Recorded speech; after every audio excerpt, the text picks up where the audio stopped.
আসসালামু আলাইকুম। কেক বানাই অথচ নিজের জন্মদিনের মধ্যে একটা কেক বানানো হলো না, কেক খাওয়া হলো না।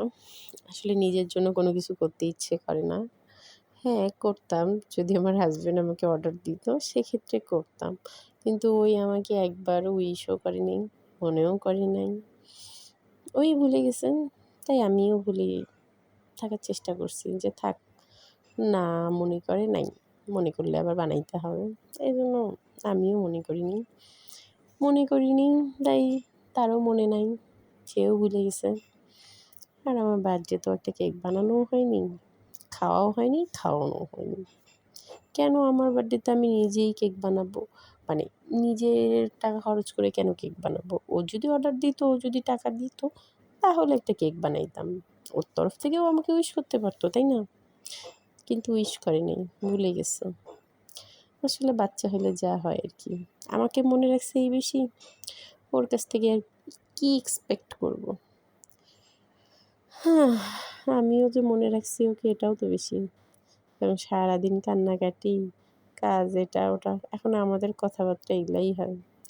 বাচ্চা খাইছে কিনা, ঘুমাইছে কিনা, হাগু করছে কিনা, ও কখন উঠছে, ও কখন ঘুমাইছে, ও ওষুধ খাইছে কিনা, এই সবই।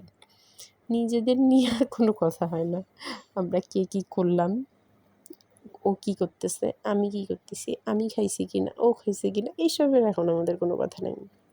এখন সম্পূর্ণ কথা বাচ্চা কী করে, বাচ্চা খাইছে কিনা, বাচ্চা ঘুমাইছে কিনা, বাচ্চা হাগু করছে কিনা, বাচ্চা ওষুধ খাইছে কিনা, টোটালি ও কান্না করছে কিনা, মানে টোটালি এখন ওকে নিয়ে আমাদের মধ্যে এই কথোপকথন হয়। নিজেদের কোনো নিজেরা কী করতেছি না করতেছি, ভালো আছি কিনা, মন্দ আছি কিনা, এসবের আর খোঁজখবর নাই। এইভাবে যাচ্ছে আমাদের সংসার জীবন কোনো রকম।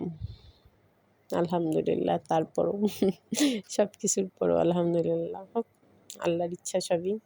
আলহামদুলিল্লাহ, আল্লাহ একটা সন্তানের মা হওয়ার তৌফিক দান করছে।